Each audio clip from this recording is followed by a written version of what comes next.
And God said, "Let there be The light." Lord says, "Let my people go." I am the way and the truth and the life. No one comes to the Father except through me. This is the Talkin' Bible podcast. Hey everyone, welcome back to another week of Talkin' Bible. And this week I'm sitting down with Leonie Schlosser. Hello Leonie, this is the first time this year. Yes, first time this year. And we are recording this in October, well, end of September for October 13. Correct. You haven't been here all year. No. Leonie walked in and said, "Oh, look at the studio." And I said, "Just look at this side of the studio. Don't look at the mess behind us over there." It's good to have you this week. Thank you. Oh, good. It's good to be here. Oh, it's great to have you. So we've got 2 weeks of episodes to try and cram in. And we're on a schedule, so we're going to just briefly touch on one point kind of thing at each episode. So kick us off, Leonie. We're starting with a well-known story, the Good Samaritan today. The Good Samaritan, yes. This is one of my favourite stories, being that somebody sacrificed themselves who wasn't actually a Jew. So I'll start off with, it says, "Who is your neighbour?" So do you want me to read the verse first? Well, you can read. Let's not assume we have to read the whole passage, but because you can probably just rephrase it, otherwise it'll take too long. It's a pretty well-known passage. People can look it up. It's in, what is it in? It's Luke chapter 10, 29 to 37. Yeah, so the question is, who is my neighbour? Who is my neighbour? That's what Jesus is telling the parable. That's why he's telling the parable. So the parable roughly is about a Jewish man who falls and gets robbed. It doesn't specifically say it in my Bible, the ESV, that it's a Jewish man. No, it doesn't say that. But I think some versions do say they that, do they? Yes. Yes, the Passion Version actually says it directly, that it's a Jewish man. But it was on the highway that most Jewish people would walk back and forth. A very common highway down to Jericho, down to the Dead Sea, very common. And in fact, everyone who was coming from Galilee would come up and down there. And it was known for lots of windy bends, Correct. known for robbers. Yeah. Normally you wouldn't travel that road alone. It was a very common route. You travel, say you're coming to the festivals, but they'd be in family groups, large groups. They wouldn't travel that on their own. Generally. Generally speaking. Because of this reason, because they would have totally got this. Oh yeah, bandits, that's the road that bandits are on. Yeah, but if you look at this, the Levite and the priest were both on their own. Yes, presumably so. They were on their own, yeah. And so was this Good Samaritan. Yeah. So it says, so I want to emphasise around who is your neighbour. Yeah. So, well, immediately before this, Jesus, because we're sort of halfway through a story here, because immediately before this, I think if I'm right, Jesus has just told them about answering the greatest commandment: love the Lord your God and love your neighbour as yourself. Is that right? And then the leader says, "Well, okay, that's great, but who's my neighbour?" And then Jesus launches it, because it's very easy for all of us to think, well, our neighbours are the people who are like us and behave like us, and we agree with them about everything. They're our neighbours, and Jesus is trying to say, "Let me tell you who your neighbour really is." Is that your understanding of the story? And the thing is that at the culture of the time, that's what it was about. It was about looking after each other. Yes, totally. It wasn't about crossing over. Oh yeah, you didn't look after a Samaritan. No. So just a bit of a background of the Samaritan. Yeah. The Samaritan was originally Jewish people, but then they were in exile. So therefore they proclamated with people who weren't of faith. That's right. So therefore the Jewish people who called themselves purebreds, who were left in Jerusalem, were very prejudiced towards these half-castes, as they called them, Jewish, which really, if you look at it, it really wasn't their fault that they were half-caste. No. They were exiled, and quite easily those Jews that were left in Jerusalem would have also been the same if they had been chosen to go out as well. Yeah. Almost true, but actually the opposite. So what I mean is, the ones that were the Samaritans were actually the Jews, a small bunch of Jewish people who were left behind when the Assyrians carried people into exile. They left the poor ones there, and then they imported some foreigners. But the purebred Jerusalem people were actually people who had been to exile in Babylon and then had come back. Right, so it's actually the reverse. But they were still pure. AI wasn't quite right on that. They were actually purebred. So you were right about that. They were definitely purebred. It was just the nature of how there was ethnic blending, was because there were some Jews who had been left behind and then interbred with some extras that had been imported in. Yes, it was the reverse. Yeah, but you're pretty right. I mean, the principle that stands the same is that the full-bred Jews looked down and shunned these, what they saw as half-caste ethnic Samaritans, yeah. Yeah, so they didn't deem them the same level as them. Didn't deem them as worthy of anything. They were seen as, not God's people.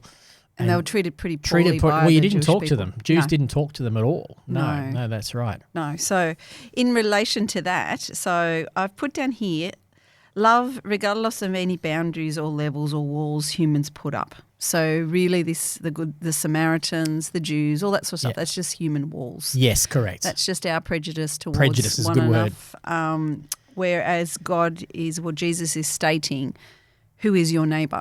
So, and God is a God of love, correct? Yep. So therefore, we need to love all people because all people are God's creation. You got it. Correct? Everyone's valued because we're all created in the image of God, regardless of what our background is, what our socioeconomic background is, or ethnic background, or any other background. Yeah, or anything that's happened to us. Anything that's happened to us. We all are worthy of equal dignity because every human being is created in the image of God. Yes. Yeah, that's exactly it. And this Good Samaritan showed that to Totally. somebody who most likely would have treated him really poorly. Oh, 100%. And I think you've said it on a podcast once before, it would have been really hard for that Jewish person, and you'd said he most likely was unconscious. Yes, he was probably, I remember saying that now, he's probably unconscious, yeah. Because it would have been hard for him to even accept a Samaritan even touching him, let alone attending to his wounds and putting him on the donkey. And almost to the point where you'd almost go, no, I'd rather die than have you help me because I'll be shunned by my family, that kind of thing. And we do see that in some cultures today. People go, well, I can't accept that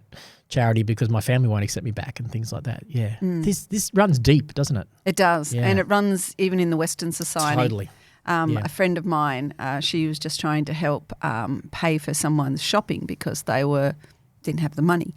And she'd come up, she goes, I'll pay for it for you. And she goes, no, I won't accept it off a person like you. And the reason being is because she has tattoos. Oh, my goodness. Only because she has tattoos. Oh, my goodness. So this person was not going to accept help. And because she had made a preconceived idea of who this person was, and it was completely wrong, completely not true. Jesus would use an example like this. I mean, the thing is, in this story, is he's so... I'd say Jesus is quite inflammatory in his story because he makes the Samaritan into the hero. He actually he says, "Let me tell you, the one who really loved his neighbor here. Yeah, it wasn't even the Jew. It wasn't the religious guys. It was the Samaritan who's the hero who did the real thing that should have been done." Just a question for you. Yeah. You know how the Jews had laws that if they touched anything unclean, like death or anything like that, and they had to, like do, cleanse themselves and all that sort of stuff, and it was really inconvenient. Yes. Was there similar laws with the Samaritans? Did they have any sort of laws? Because considering they were Jews before. Yes, I don't know.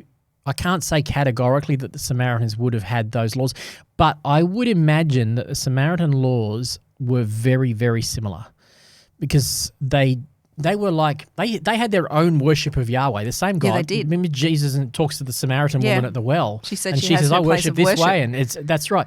But there was definitely some roots in the Abrahamic God worshipping Yahweh the way the Jews did. So there would have been some crossover, no doubt about it.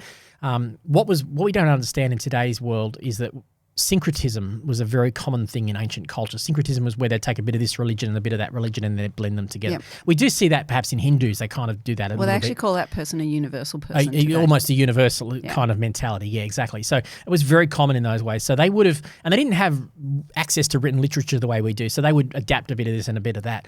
But I would be fairly confident that the Samaritan would have been breaking laws, the same laws. That's what I'm thinking. Himself. I don't think I've ever thought about that. There's more of a sacrificial thing than we realise. Realise. Because a lot of people get, and Jesus clearly wants you to to realise that the Pharisee and the Jew and the Jewish priest, the Levite and the priest, they were clearly out of line in what they did. But at the same time, they were obeying the law. Like they weren't allowed to do that. They weren't allowed to touch a dead person. No. And if they had have done that, they wouldn't be clean to do their job. Correct. So Jesus is upending that and going, hey, this is a law, but this law serves you, not the other way around. And there's a higher law of love your neighbour. There's a higher law of compassion. Yeah. And you're not guilty of breaking that law.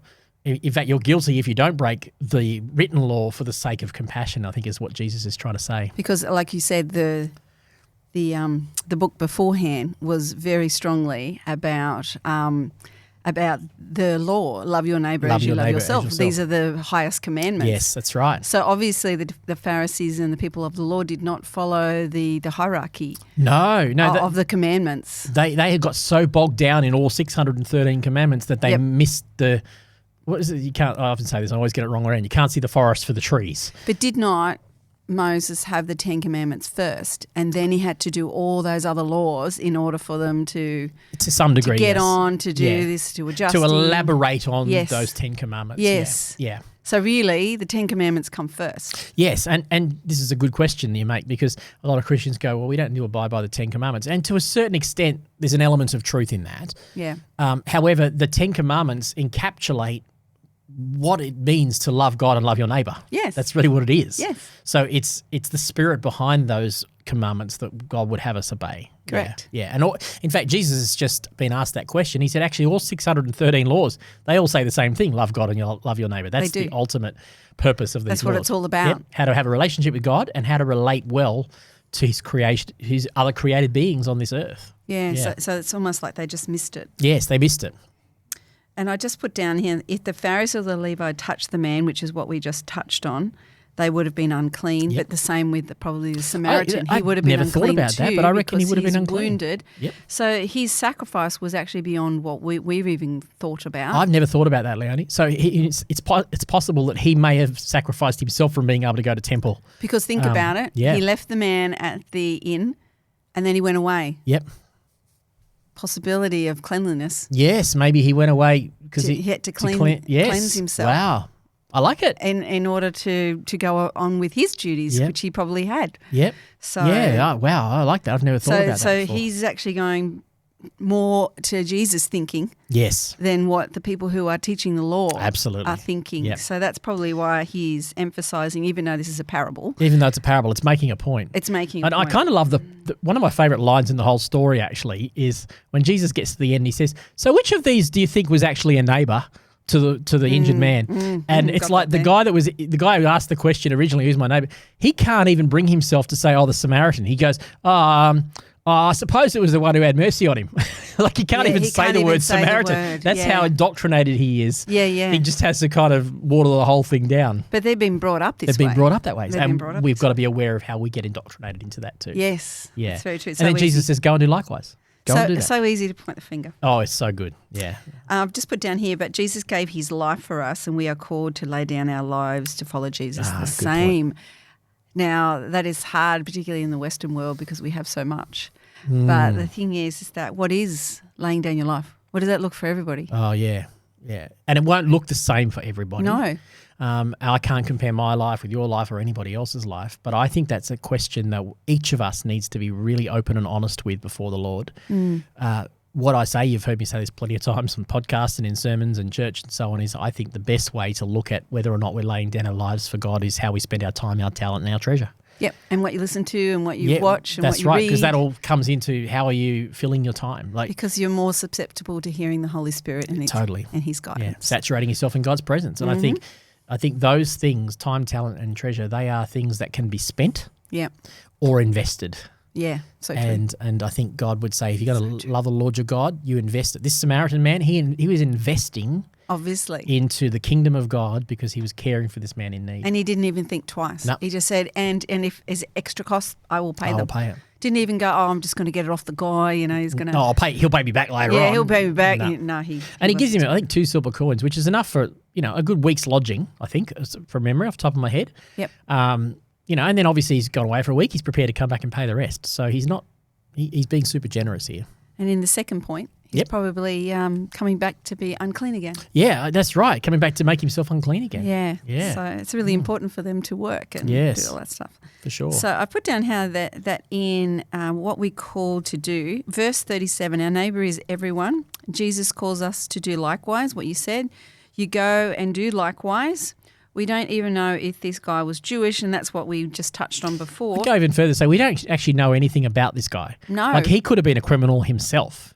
He could have been, pick a, worst of society, He could have been that. In fact, I don't think that's the point, is that you don't assume this guy was innocent. You don't have to, because Jesus' point is it actually doesn't matter what this man was. The way we treat him is the same. That doesn't mean you don't bring justice to criminals and all that sort of stuff, but you still even then acknowledge the dignity of the humanity in the person. Yes, definitely. Yes. So like I said, like a lot of versions say there was a man. Yep.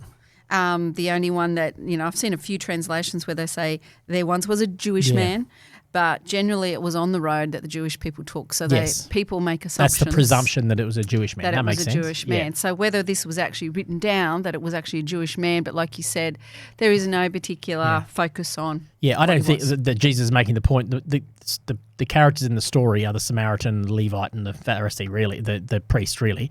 Yep. The man, Jesus is making, it doesn't actually matter who this man, woman, child, elderly person, what ethnicity they are. That's actually irrelevant to the story. We treat all people the same. And just to throw a little bit of a story in here while we're finishing. Yeah, go for it. Have a lovely neighbour. And when she first moved in, she was just trying to get adjusted to moving to a very small house because she used to have acres and acres. And she was uncomfortable, I'll say uncomfortable to deal with. And my husband and I, we just kept on doing all her requests, everything she asked. We just kept on doing them.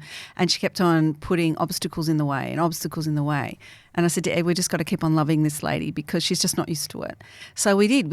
Ed was just very calm, and we just kept on being kind, and to the fact where our granny flat was delayed 12 months because this person kept putting complaints into the council because it was going to overshadow her. So we thought, okay, well, let's have a look at her perspective. Yeah, it will overshadow her house. Yep. Okay, well, what can we do? What is your biggest concern? And she said, well, that they can look over the balcony and look into my privacy. And we went, oh, okay, all right, we can get that. So we thought, all right, so we're going to put a blockage on so the neighbour, so they couldn't see. So she couldn't, so the people in the house couldn't see into her house. So we had the windows put up higher, which we sort of had in that anyway, but we made it higher, so you wouldn't see out those windows. So they couldn't see into her yard or in her privacy. And then we put a wall up, and then we put like what do you call it, like a grassery in that section where they could see out and they can't see into her house. They can't see into her property, Yeah, because it's elevated, so we got that. And then she said, and how do I know they don't come into my property? So we went halves and we put a fence down the side. I know the fence that's there. Yeah, we put the fence up. Anyway, I think she must have felt that she may have pushed her boundaries a little bit hard on us, but we just kept being gracious. Yep. Anyway, Christmas came, and what I normally do for the neighbours is I normally make up lots of biscuits and chocolates and things like this, and I put it on a platter, and I put a little card in, and I give it to each neighbour, and I say, God bless you, give a little verse and all that sort of stuff. Anyway, I put one on her door, and anyway, she came to me the following day, really, really, graceful, and I can't believe you did this. Oh, that's so good. And she brought me a gift, and it was not that I was asking for one, but she said, this was really kind. Merry Christmas. Oh. And that's, to me, that's where we can, in our world. Won her over with kindness. Yeah, just like looking at other people's perspective. I don't think people want to be naggy or on that. That's good. They're just adjusting to something, or something's going on in their world. And I think if we just stop for a moment and step into their shoes and go, okay, well, we can see why you're upset about that. Yeah, we would be upset about that. And it was at a cost to us. Listen to that, folks. That is the price of admission right there. Yeah. That's such a good example of emotional intelligence. Even if we think we're right, to be able to actually go, well, what might I be missing because I'm not seeing it from her perspective? And I have to take my hat off to Ed because he has the patience of an angel. Wow. But that's a great Good Samaritan story, to be able to go beyond our own world. And we get on with that neighbour today. Wonderful. But it's a better way to be, isn't it? Oh, yeah. And think of, it might have caused a little bit of angst in the short term, but imagine if you had a ratty neighbour for the last 10 years, So, yeah, totally. That's such a great way to show how mercy triumphs over judgment, how kindness wins hearts. Well done. That's loving your neighbour right there, literally loving your neighbour, your physical neighbour. She's a neighbour. Yeah, that's great. Well done. Thank you for that. That was really helpful. All right, you got any other points on today? I've got 4 points. 4 points. Smash through them. Finish. God can use anybody to help us. Yep. Even your worst enemy is your neighbour. Nice. Anyone who needs help is your neighbour. Anyone from a different race is your neighbour. Wonderful. Or even religion. Or religion, or anything that's different. Gender, or gender orientation, or Anything. socioeconomic background. None of that matters. Every human being is our neighbour. Everyone's a neighbour. Wonderful. Yeah. So good. Let's be like that. Jesus says, as it says, go and do likewise. That's our goal. If we want to follow Jesus, we are to be like that Good Samaritan. Yeah, thanks, Leonie. That's great. You're welcome. All right, we'll talk to everyone on the next episode. See you then. Looking forward to it. See ya. Bye.